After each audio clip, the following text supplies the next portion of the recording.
it's suddenly like become a trend to hate men and like be mean to men. Like girls will post about it online and all the girls in the comments will be like, yeah, don't live for male validation, I hate men too, period. But then they wonder why they get treated like by men. I don't know, like if a guy was posting online about how he hated a woman, he's probably not going to find a good woman.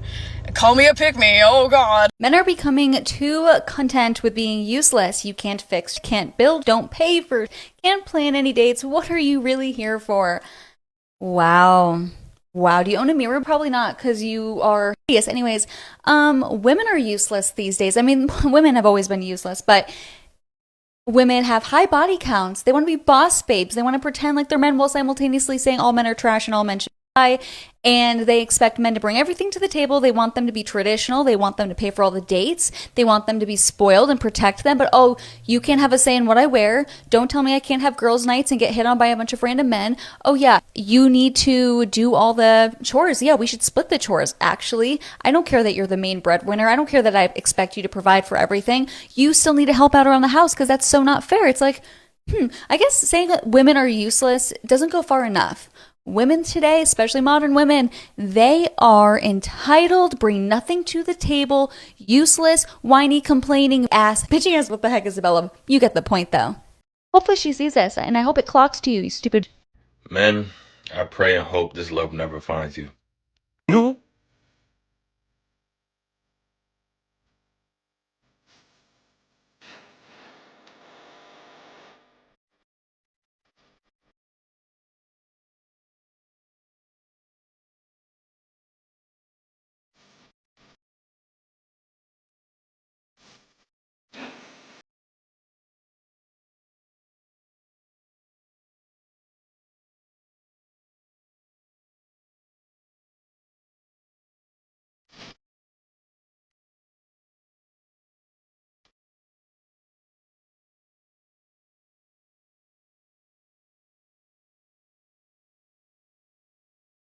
Now, there's three ways to look at this, and I'm gonna break it down real quick. The first way, he up, she mad at him, he proposing to her to win her back, and it's not working. He probably cheated a whole bunch of times. He probably not on his something wrong, and she not jacking him. Second way is she ain't, and he's just a cuck and a simp, and he's trying to rent her heart by proposing to her, thinking that shit gonna work, and it's definitely not gonna work because you see the look on her face. And three, I'll give her the benefit of the doubt. Maybe she's just shy, doesn't like public, proposals or anything like that. And she's a little scared and nervous and doesn't want to say no in front of everybody. She really does like the guy and love him and actually does want to get proposed to. But hey, what do y'all think? Me personally, I think you don't get the picture. She ain't jacking you, bro. And you want to get married. Pack it up. I don't think there's anything harder than finding a liberal boyfriend. Oh, where is he? Have you checked the women's bathroom?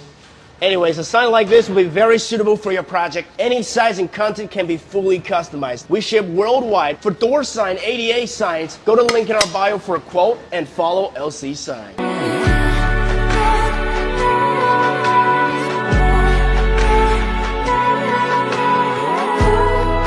You know what's funny is that in most cases, women are still going to sit there and say that the man still has to pay in the comments. They're still going to say it. They're going to say that he has to pay.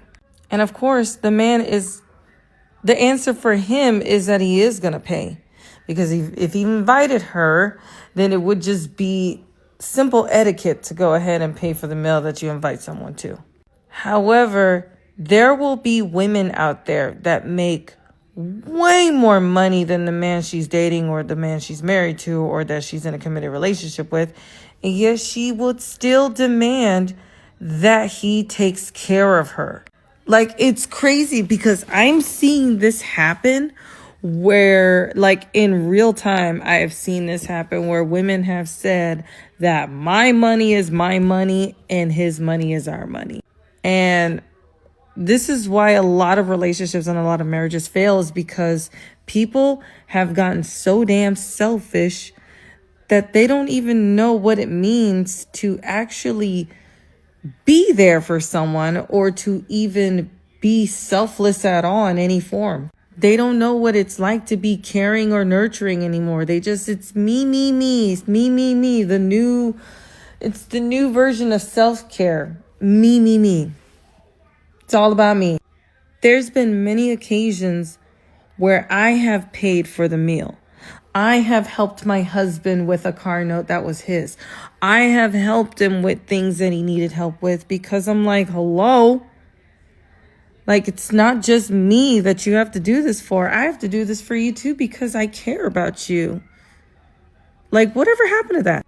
But then women would argue that that is bad. If a man is not so well established and got his whole together, it is all kinds of bad. When you need to actually step back for a second and allow the man to become established.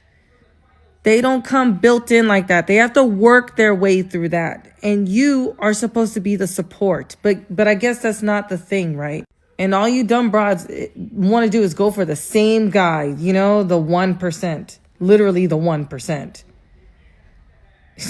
You guys want him, just know that you're going to have to share him.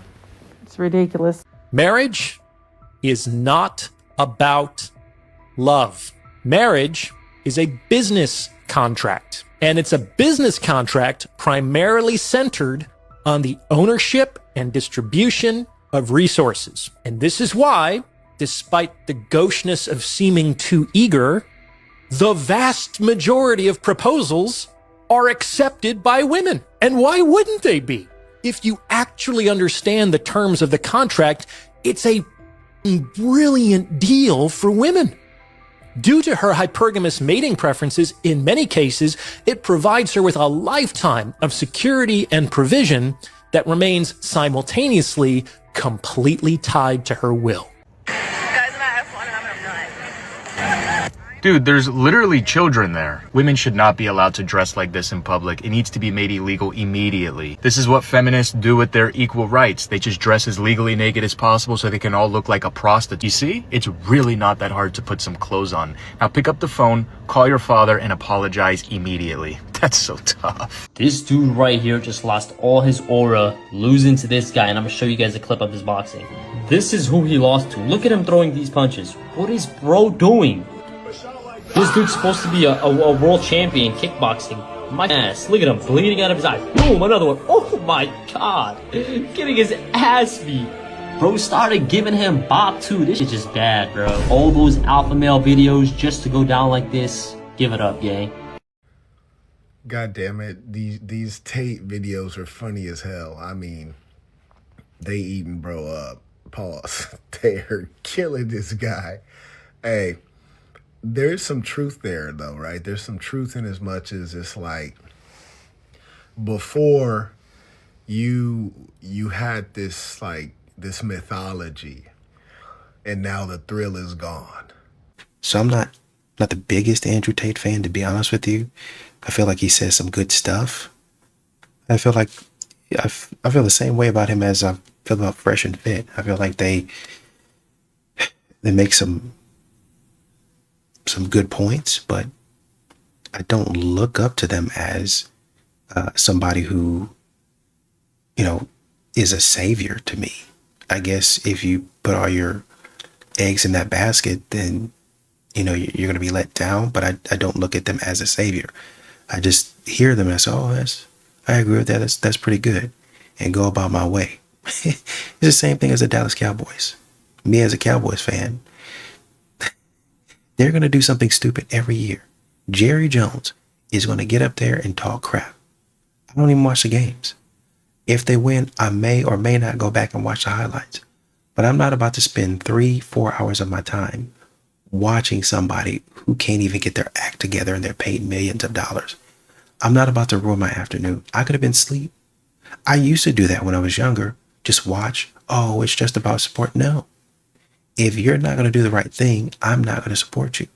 I might pop in here and there, but if you've shown me that, you know, maybe you've got some ways about you that aren't the greatest, then I'm not going to waste my time watching you all the time.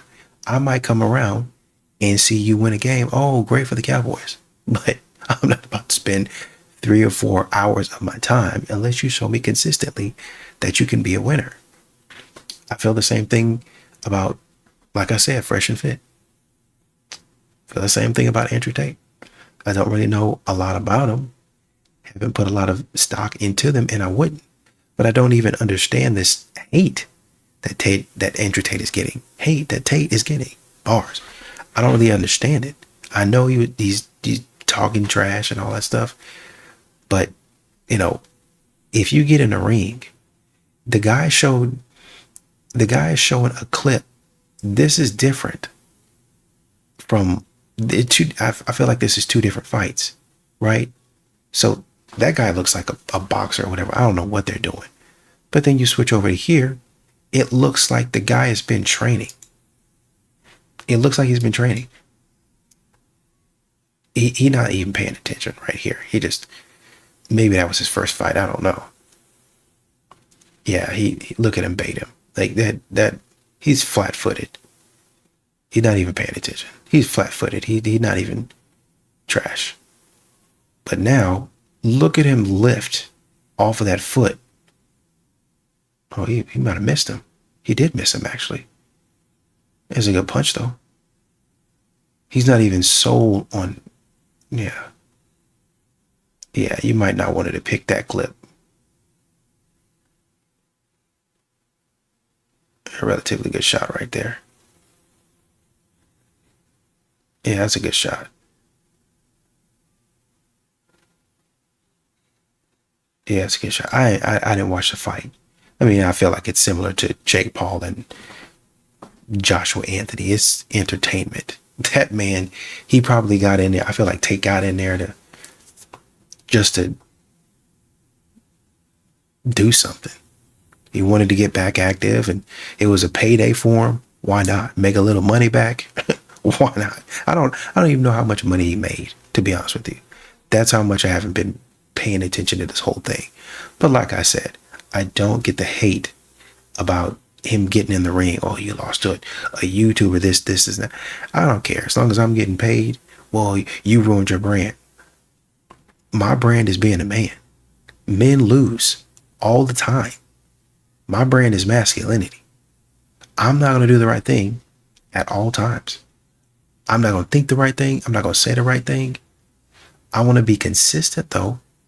I want to show you that, hey, I can get it. I'm at least going to lace them up. That man, 40 years old, I would tell you not to lace them up anymore, to be honest with you. But if you were younger, get out there and try it. See what comes of it.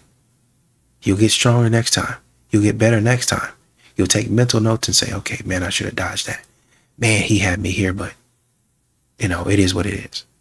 I think he said I was with him for 2 or 3 rounds, and then he started teeing off on me, right? So I need to work on my stamina, my endurance. That's how you get better. But this clowning stuff about he went in there and got beat, now it's a hit to his masculinity. I personally don't get that. Women cheat better than men. They don't.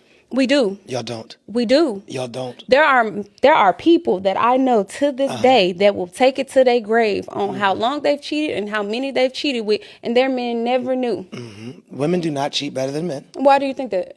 The reason why women do not cheat better than men, I'm going to tell you why it's this false narrative that women cheat better than men. Mm-hmm. Men are not messy as women are. Okay. See, this is the thing about a man. Wait, men aren't consistent with how they cheat. Women are. So if we saying we're going to the grocery store, we're going to tell our man. We're going to tell the man that we cheating with, hey, can you go buy some groceries? I'm going to come over to your house and we finna do our little do, and I'm going to just pick the groceries up from your house and come back home to my man. So you ready? Back to what I was saying. Women are not better than men at cheating. Okay. Women are messy. Women are emotional. Women demand more.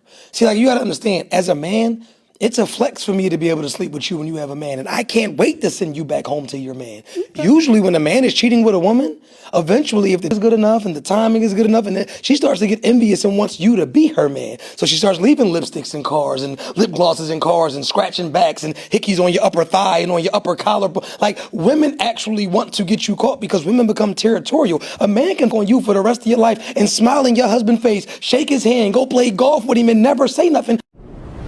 Man, this is the Nothing But the Truth live podcast.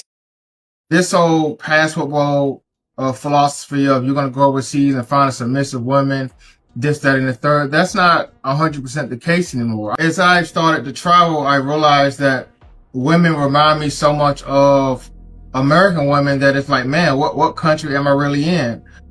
This whole past football philosophy of you're going to go overseas and find a submissive woman, this, that, and the third, that's not 100% the case anymore. I think maybe back in the day, you had a better chance of that. But when men go to these foreign countries and they're taking them out to expensive dinners and dates and buying tickets, and let me be honest, I've done it, right? I've done it. But yeah. What you said is kind of the truth. That's where we're headed. So while a lot of people are complaining about what's going on here in the United States, what I predict is going to happen, and what is currently happening, is that a lot of these other countries are becoming westernized, not only because of, social media and everything, but because we're going there and we're kind of like spoiling these girls overseas to the point where they're becoming the very same women that we're trying to get away from. So that's where we're headed, and it's just going to get worse and worse. So if you guys are trying to find yourself a senorita and you want to settle down with someone overseas, I would say do it within the next couple years, because after that, it's going to be like America. The rest of the world is going to be like America.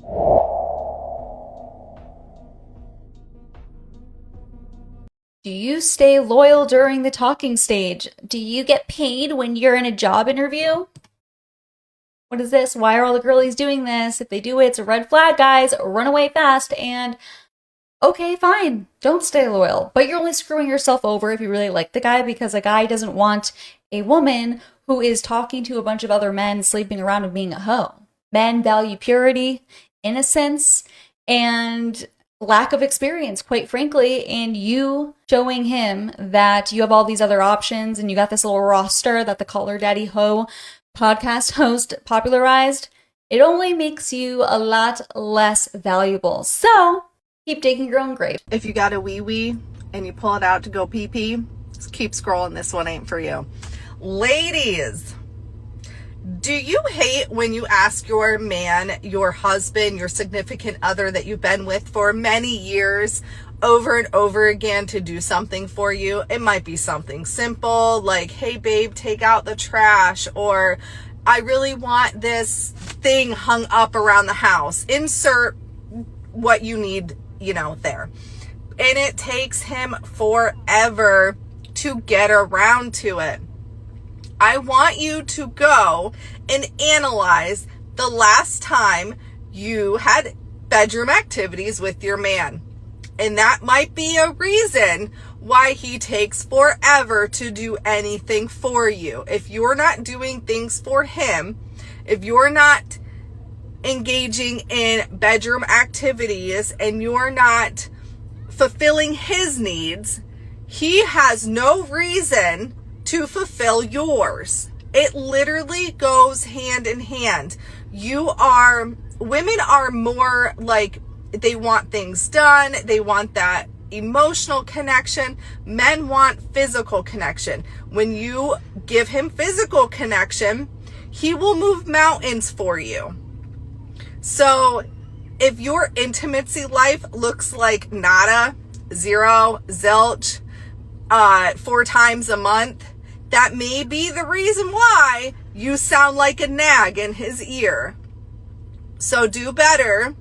Start fulfilling your man, and he will fulfill your life. I'm telling you, it is not rocket science. Would you be okay with your long-term monogamous partner going to a nightclub, bar, or party type environment where throughout the course of the night he's going to get approached, flirted with, and actually pursued by numerous attractive women, some of which might be more attractive than you, could potentially be a better partner than you? These women are buying him drinks, getting him drunk, and enthusiastically want to sleep with him that night and steal him away from you. Would you be okay with that? No. If he would go for that, then I don't want him.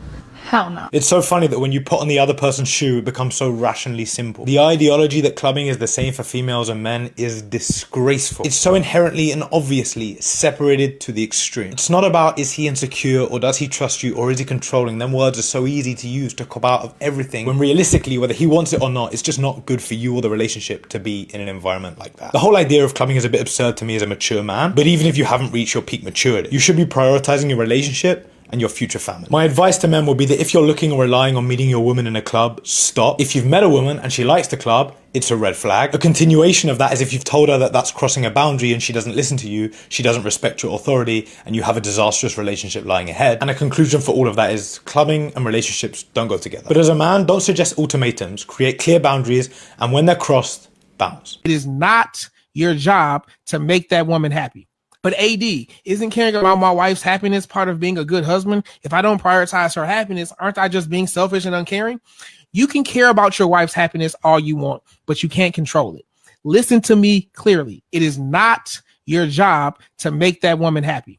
I repeat, it is not your job to make that woman happy. Happiness is an internal job, and happiness is but one of 5 major emotions you're going to feel your entire lifetime, and so will she. Your job as a leader is to help her learn to self-soothe, meaning let her learn how to feel her own emotions and move past them. If you're an engineer, an executive, or an entrepreneur, and you're on the verge of divorce, or you're just tired of dealing with bad behavior from your wife, or hell, you're just tired of being in what feels like a relationship, and you want to turn it around, you want to get her jumping out her drawers the same way she did during the honeymoon phase, then follow me on my channel for more content like this so I can show you how. Ain't that right, babe? Yes, King.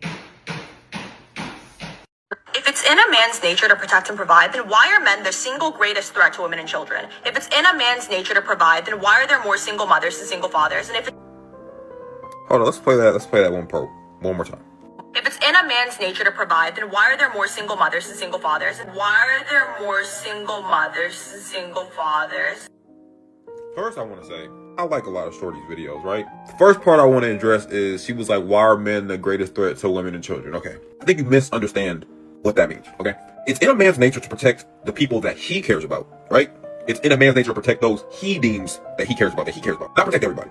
That might be in a good man's nature, a great man's nature to protect every woman and every child, but for most men, it's to protect the women and children and even other men in his life that he cares about. Now, the next point I want to move on to is you saying that if it's in a man's nature to provide, why is there more single mothers than single fathers? Women end up with the same men and have the same baby fathers. That's why there'll be one man and 16 kids like NBA Youngboy.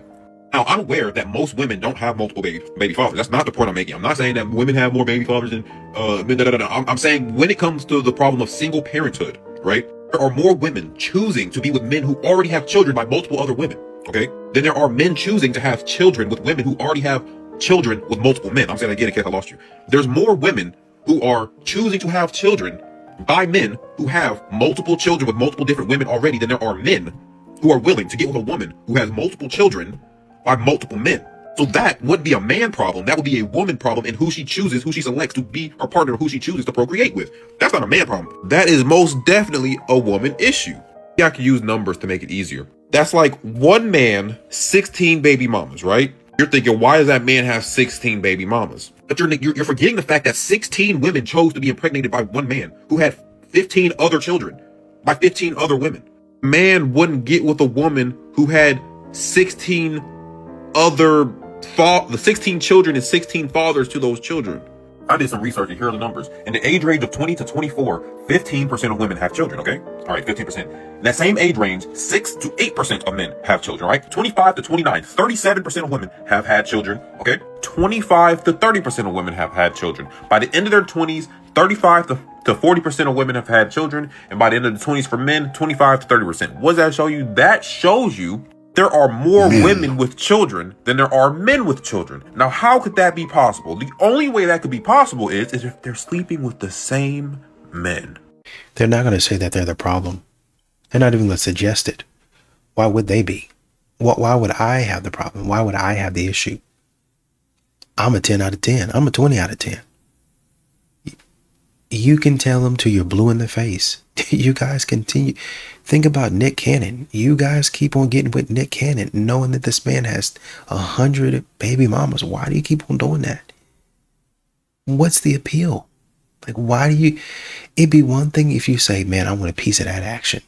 And you come up about it without no kid. But you're coming out of it every single time with a child. And you're allowing it. Y'all sit up here, scream, holler, complain, and whine about, oh man, a kid is really put a damper on my life and I don't know what I'm going to do. But y'all still keep on getting pregnant by these celebrities. What are y'all doing? My little sis was cooking when she said, always be like, I don't need a man for nothing, but everything you hoes do be for male validation. All that ass makeup that y'all be caking on, y'all already got 7 layers of skin and you gonna add 7 more with makeup? Disgusting, bitch, you're still ugly. Them outfits that y'all be putting on, talking about some, I wore this for me. No, you did it. You wearing it for yourself, but you literally in competition with the rest of the miserable like yourself. About some, I walked outside and I was breaking necks. I turned heads. You need to put your head between some books and apply yourself. You need to break that generational cycle. You need to stop adopting internalized trauma that's not yours. You need to understand what it is to be a woman. You need to understand your position and your role as a woman in society, in the world, and in y'all relationships. Because what the y'all be talking about? Thirst traps y'all be sending and posting on the internet. Oh, let me post these 5 attachments. All y'all doing is pandering to these niggas and seeing which niggas still want you. They don't want you. They just want to. And you want to know why? Because that's all you show that you have to offer. Y'all don't be on the internet making videos about how much sense you got. Y'all don't be on here advocating for the right thing. Y'all be up here trying to find y'all next trick. The reality of it is you still be ugly, and I mean ugly physically, mentally, emotionally, and spiritually. You are ugly as. And not only do y'all be ugly, y'all think these niggas want y'all? No, they just want to. And this is literally why you get passed around like the STDs and STIs y'all be spreading. Talking about some, I don't need a man, I decenter man. Bitch, shut the fuck up, because who you doing it for? You gay now? Let me know. Carpet munching ass, y'all just lost this. I can't stand you. I get a lot of attention. How would you handle that if I was getting a lot of attention when we were out? Like, are you confrontational? Would you protect me? Why would I have to handle the attention you're getting if you're getting the attention? You know what is bringing the attention, so you're going to get the same attention even when I'm not with you, and I'm supposed to handle that as well? Mm-hmm. You're supposed Make to that protect make me. sense. I can't protect you when I'm not with you. Yeah, but when you are with me, But are you going to be doing the same things that are just get attracting attention. the attention when you're with me as when you're not? I just get attention. So the fact you're asking me to protect you and I don't know you yet, and you're saying you get a lot of an attention that you need protection from, that means you need protection when I'm not with you and right now already, and you haven't found a way to supplement that, so I can't step into that safely. No, I just want like a man that's strong. I'm not dealing with confrontation with people who give you attention. Oh well. Okay. That was all right. Now is why'd you break your heart? He seems kind of insecure, to be honest. Yeah. Like, if you can't handle if someone's getting attention. Also, You can't handle it, so why should I? I can totally handle it. But you need protection I just want from a it. strong man that can protect me. It turns me I'll on. leave it there. I'll leave it there. Yeah, it's okay. It's not too the biggest of deals. Now, is he aesthetically someone that's your type? No, he's kind of short. Okay. But it's okay. I was going to give him a chance. But also, he doesn't like my job, so I do OnlyFans. Oh, you're a too? I do OnlyFans, yeah. Is she someone aesthetically that's your type? Yes and no. Okay. Okay. What's the yes? She's initially on first glance attractive, and then, you know what I mean? She's not an ugly person. You know what I mean? She's not ugly. You know what I mean? So, she's a cute girl. Okay. All right. We have. Not gonna do it. Go ahead and pop all you want to. Put your chest up. That's how I would deal with that. I would turn around and tell you to go put some clothes on. Are you dumb? Are you slow? Once again, we don't call these modern women losers enough. You are a loser. Go put some clothes on. My final take for the night: stop competing with 20-year-olds. 30 and up club, you got no business going out wearing revealing. And it's always the ones like this who try to they have so much advice for women, married or unmarried, so much advice for moms, single or not single, you know, father in the home or not. But you still going in public trying to compete with, and that's something that I've always advocated for as far as the young girls. Let them have their youth.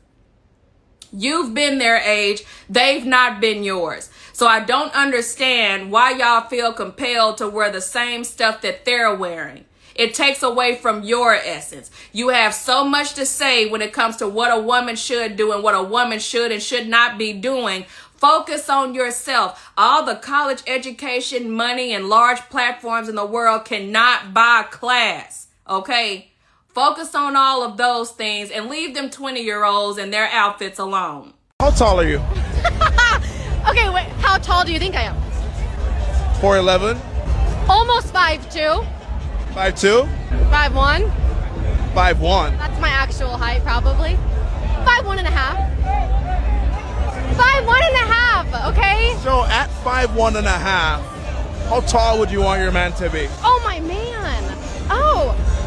Ooh. He has to be at least 5'10". I'm small, so I'm not like, oh, you have to be 6'2". So 5'10" is a good height. But why aren't you as attracted to the man who's 5'6"? 5'6"? It might sound crazy. I don't really come out to the clubs a lot, but it's like a comfort thing. Like, can you protect me if we're damn near the same height? You know what I mean? I know exactly what I mean, and it doesn't mean I approve you being out on the street like that. It's very degrading for yourself. However, via the law of hypergamy, everything you said makes perfect sense. So there's two things to look at here. The language of womanese and hypergamy. The language of womanese is that a woman knows what she needs, she just doesn't know why she needs it, or wants it, or craves it. And the law of hypergamy is that women date up. They need a man that's stronger than them, more capable of them, more economically healthy than them, more powerful than them, more authoritative than them, more dominant than them, more capable to lead than them. Let's just put it down to generally a more competent person. And the law of hypergamy is that women will always climb the branches and date upwards. Why? Because that is the necessary level of comfort a woman needs to feel to be in her true feminine state. And yeah, what a man and a woman want are two very different things. So let's focus on what a woman does want. A woman just wants to feel so peaceful and comfortable that she can sit down, have some babies. Only a man that's stronger and more capable than them, and then taller in this specific fashion, is able to do that. So actually videos like this where degenerate women are expressing what they feel like they need of a man aren't necessarily terrible for society. I'd probe her to maybe do more to be in a category where she can attain a man of value and put herself in better environments to do that. But generally speaking, everything she says has a load of validation and also evolutionary scientific backed evidence towards it. So want a taller man, want a richer man, want a better man, want a stronger man, want a man that's disciplined and competent and capable. Just like within that realm, do what you can to also provide what he wants, which is a good girl, a pure girl, a girl of respect, a woman of value and class and purity. So my message to women out there, don't stop your high expectations. In fact, they aid men like me to continuously be competitive. Just make sure you're doing what you need to so that when a man like that comes along, he doesn't want to cheat on you. He doesn't want to play with you. He wants to love you, cherish you and build a life with you. And men, if women are expecting things off you, don't complain about them. Achieve them. Whether you want to or not is your choice, but go and achieve the things anyway. You should want to be the absolute and utmost best version of yourself. And if you're a 5'5" guy watching this, yeah, maybe you're going to take a shorter girl home. Or maybe you're just going to have to earn a shit ton of money and get a taller one. Unfortunately, life's not always fair. A woman in her 30s who doesn't have romantic love, it's like the greatest tragedy ever. You know, poor Lisa never found romantic love, and now she's in her 40s and she has cats. What a tragedy. Guess what? Lisa's just fine. All of the research shows the following. Men need and benefit from relationships much more than women. Widows are happier after their husband dies. True. This is true. Women do live longer in relationships. They live 2 to 4 years longer. Men live 4 to 7 years longer. If a man hasn't cohabitated with a woman or been married by the time he's 30, there's a 1 in 3 chance he'll be a substance abuse. When women don't have a romantic relationship, oftentimes pour a lot of that energy back into their friend network and their professional lives. When men don't have a relationship, they pour a lot of that energy back into online content, nationalism, misogyny, anti-immigration. They start blaming other people for their problems. In my 20s, 30s, and even into my 40s, I didn't want to get married, I didn't want to have kids. Everything was about more. No matter how much money, I want more money. Just never quite sated. And the only time I have ever felt sated is when I'm with my boys and my partner and we're all on the couch, where I know they're safe, I know they're protected, I know they're loved. It's the only time I've ever had a moment where I thought, okay, I get it. This is it. This is enough. It is the most unexpected means of finding purpose and meaning in my life. I don't know this to be a fact, but I'll look up the statistics. I would like to know, based on what he was talking about, how many men have some sort of stuff that they leave the woman behind. Is there some sort of inheritance, right? And sure, I do understand that women pour back into their friend groups, right? But you do hear them talk about, well, I'm sad because of X, Y, and Z. I'm thinking about 2 or 3 women, actually, unfortunately, unfortunately, talking about how much they miss their husbands. Still, 10, 20 years later, I don't know how long it's been. 20 years, yeah. No, 19. 19 years. Still talk about how they miss their husbands. They do all of that stuff that you're talking about, but they still talk about how they miss their husbands. This woman just lost, she's in her 70s, probably mid 70s. Maybe lost her husband two or 3 years ago, actually. No, maybe about 3 or 4 years ago now. Talking about how she misses her husband. Every birthday, and even without the birthday, I'm thinking about another woman. Husband died tragically. Went out for a fishing accident. She was probably in her late 60s, or excuse me, early 60s, late 50s, or probably early 50s, or early 60s, excuse me. It was tragic. We were at men's group the night before, I think, or the day before. He had gone out fishing, okay, and did not come home. And so she thought, well, this is natural, it's normal of him to do that. Did not come home. We meet for men's group the next day, praying over him, praying for him. Hey, man, what's going on with so-and-so? We haven't seen him. Found out that, something tragic happened out there on the water. I think a current got him, swept him away. Who would have known that? And it was unfortunate. Hurt. Broken. Had to try to move where her family is. I think she actually had to move out of the house. So I feel like women need security. And if you have security, meaning money, and I'm not saying that they're in it for the money, I'm saying that the things that a man leaves helps. Number one. Number two, I'm also saying, and good for you for going out there and finding friends and getting involved and keeping active. That's very important. But a lot of times we assign to women the things that they do as healthy, when even if they're getting involved with groups, it might not be healthy at all. A lot of these women are getting into, maybe not all of these women, but some of these women are getting into groups and they're complaining about this and that and this and that. Oh, I don't like this, and I'm so glad of that, and this and that. You think that's healthy? That's the same thing that you're complaining or claiming that men do. With, nationalist this, and they get into online content and this and this. It's always a negative on what a man is doing. It's always a negative on what a man gets into. It's always a man is being led down the wrong path. Once again, I feel like there's a certain way that society wants men to behave. There's a certain way that society wants men to adjust. They don't want them. Men don't need society. Men, just speaking in general, build society. And so when something tragic happens, or when something happens, society wants men to act in a way that's an established social norm. And when a man says, just let me figure it out, like give me a little while to figure it out, then they say that's not healthy. Why are you doing that? Quit doing that. That's not right. Don't do that. You should do it like I want you to do it. Case in point, an example. Somebody that I know, I will not say their name. Somebody that I know. I want to say 4 years ago now. Maybe 4 or 5 years ago now. Had somebody pass away. Very close to them. Was with them for, his mom passed away. And so it hurt him very badly. It hurt him very badly. And he took some time to grieve. He was taking a lot of time to grieve. And his wife felt like he wasn't grieving in a healthy manner. Well, you shouldn't do that. You got to talk to me. You got to do this. And she was concerned because he wasn't really opening up. Well, I don't know what to do. I've tried to talk to him. He moved out. He got his own apartment. Da da da.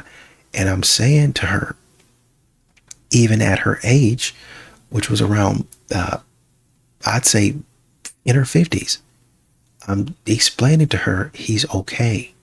He just very hurt. He just lost somebody that's very important to him. You got to understand, he used to live with his mama, right? He used to take care of his mother. Up until his mother passed away, I think he might have moved out and then moved back in, but he was the sole caretaker of his mother. So when his mother passed, that was a deep bond that's now gone. And he has to figure out a way to process that.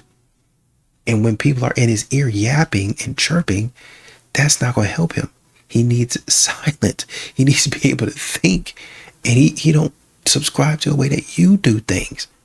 You would do that. Now, when your father passed away, you did it. You handled it differently. I know and I understand that you know the pain of losing a parent, but he not going to grieve the same way that you grieve. And wouldn't you know it, after some months, he stayed in that apartment. He got his head right. After some months, he moved back in. And now they're doing just fine. Same person that he was in the beginning. He just had to work through that. So I reject this notion of, essentially what you're saying is men don't do it right. Men can't get it right. Look at the women. The women are so far ahead. But you're not doing it right because you ain't doing it like them. That's an extremely limited way of thinking. And quite honestly, I would think as a man, you would understand that. Come on, man. All right. Let's see if we can go down the line really quickly. What is there? 7 points. Let me try to get through all 7 points and get out of here. Okay. So we're talking about what his argument is. And honestly, when I hear stuff like this, I'm very disappointed. Like I said, as a man, you should know this stuff, not just the research, this. As a man, you should be able to put 2 and 2 together and say, oh, this is what he's doing. Let's see where I can help him out. It'd be the same thought process or the same mindset if a man is not approaching a woman in the club and a woman is saying, why is a man not approaching me? Well, help him out. You see what he's doing. Help him out. Well, that's not my problem. Help him out. You want the man to come over and talk to you. Help him out. Give him some assistance. But they won't do it because they think, oh, well, he's a man. And they just leave a man to his own devices. And then when a man doesn't do it like they're comfortable with, then they say, oh, well, that man needs men the way they do it is trash. So here we go. His framing is single women are largely fine, adaptive, and socially healthy. Single men are more likely to become unstable, unhealthy, or socially dangerous. Male coping styles are implicitly inferior. Female coping styles are implicitly superior. My framing is women do adapt socially, but adaptation does not equal emotional replacement. Long-term attachment loss still persists for women just as it does for men, right? Male coping strategies or styles are different, not defective. Society selectively labels male coping as unhealthy while excusing similar female behavior. Okay? Security, emotional and material, does play a role, even if people don't like to admit it. So what he's talking about is how people should cope, which is what a lot of modern women do. Well, this is how it should be done. And this is what a lot of men do. This is how it actually is. And this is why I continue to say I'm disappointed in him because he is a man. So he should know this is how it is versus how it should be. And I should be able to put the two together, right?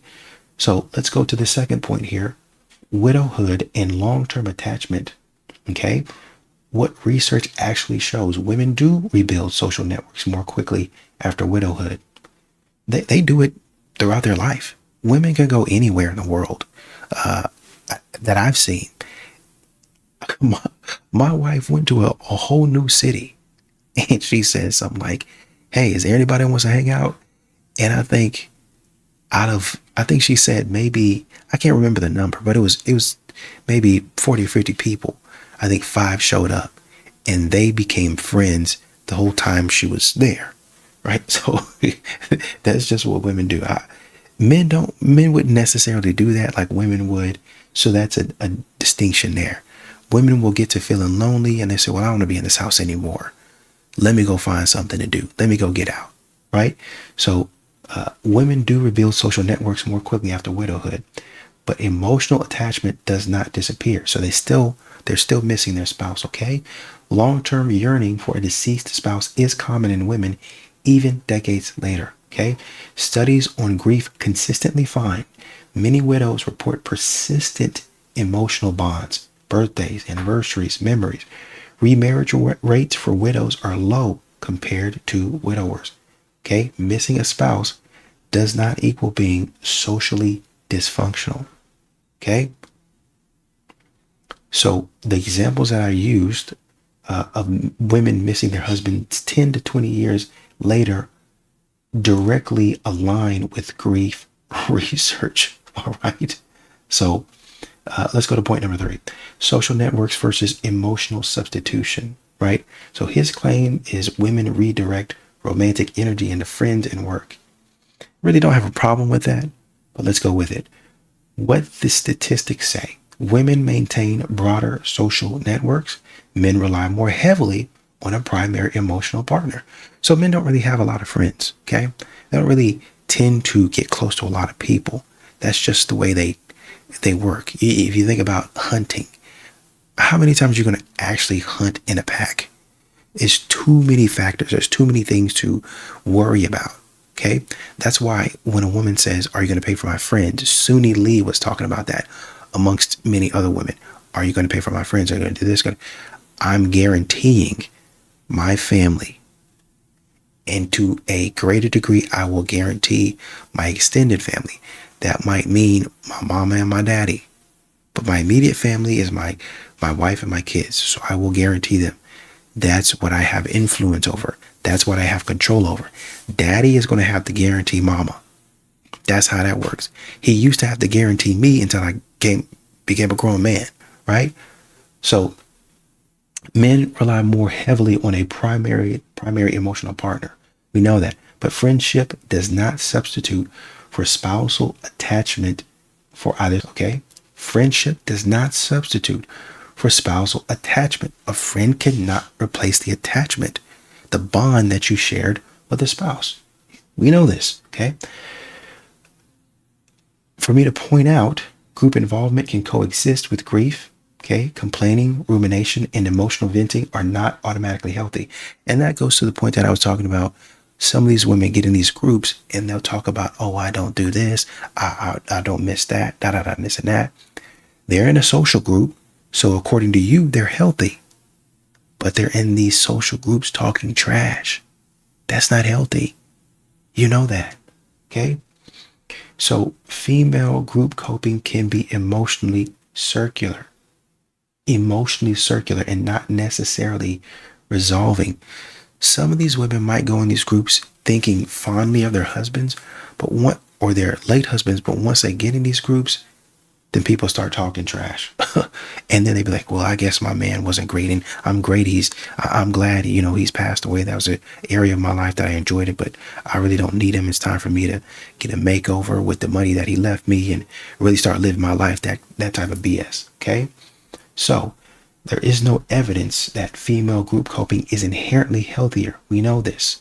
Male solitude is inherently destructive. Okay. Let's hurry it up. Number 4, security and material stability, quietly supported by data. So the point that I raised about women often experience material and residential instability after a husband's death. So basically what I was saying is there's some women out here that after their partner dies, they might receive a little something. And for the women that don't, they're going to struggle. Okay. So, widows experience a sharp income decline after their partner passes away. Some do, okay? Housing relocation after widowhood is common. Okay, so I can't keep this house. Financial security strongly predicts post-loss well-being. So do I have the money? Am I going to be happy? Are these social groups going to come in handy for me? Right? Acknowledging this does not mean that women marry for money, right? But it means that marriage is an economic institution as well as an emotional one, right? So part of you being able to cope is because that man left you a pretty good chunk of change to take care of his funeral and to take care of yourself a little bit. You pay off that house, all of a sudden things get easier. You pay off some debts, all of a sudden things get easier. And it's not such an emotional strain on you. Like, once again, it's not to say that you married for money, but there it is. Okay, male coping styles. Number 5, where his argument weakens. His claim is men without relationships turn to nationalism, misogyny, online radicalization. Okay, the research actually says men are more likely to process grief internally. Men often require time in silence to integrate loss. Forced emotional disclosure increases distress in many men. So if you force them to do something, you're forcing them to talk, you're messing up their grief process. Okay, so my example of the person, the man, grieving his mother aligns with grief psychology. It's delayed, it's quiet. That's a normal thing to do, right? Pressure to talk it out can be counterproductive. Temporary withdrawing is not pathology, right? Okay, so you have to understand that psychology does not support a single healthy grieving style, which would be the woman's in this case. It supports multiple, a plurality of healthy grieving styles, which he doesn't seem to accept here. Okay, so number 6, the real statistical truth. Men benefit more on average from marriage in terms of morality and health. We know this, right? They live longer. They tend to live longer when they're married, okay? Women benefit more on average from broader societal ties. So basically, when they get with a man in marriage, then their social status increases. That's how they benefit, okay? Both experience deep, persistent attachment loss. Coping styles differ, but neither is superior. Society is quicker to moralize male distress. Okay, female adaptation is often mistaken for emotional replacement. Okay, so basically what they're saying is just because a female or a woman is able to adapt quicker, faster, socially, then that must mean that she's doing well. She must be emotionally stable, when that's not true all the time. Okay, all right. So the last one. It's not a dispute about the data. This is where the disagreement actually is. It's not a dispute about the data. It's a dispute about interpretation. He's interpreting difference as deficiency. I'm interpreting difference as variation. So he's moralizing the male struggle while I'm contextualizing it. Okay? So he's saying, well, morally speaking, a man he's not this, he's not that. He should be this, he should be that. Basically a fancy way of saying men aren't men anymore. And I'm saying, well, you got to add context to what's actually going on. You got to start and once again, I'm disappointed because as a man, you should know, you should understand, well, this is how men think, instead of just saying, well, they're not morally right. They're morally corrupt. And look at what women do. You're doing a disservice, honestly, to yourself, to your sons, and to men everywhere, because you're not saying, well, ladies, I know you probably don't understand what men are doing, and you probably think when they do X, Y, and Z, then they're doing it wrong, but let me help you understand how a man acts, why he acts this way, and maybe how you can help. Instead of doing that, you talk about how men are trash, basically.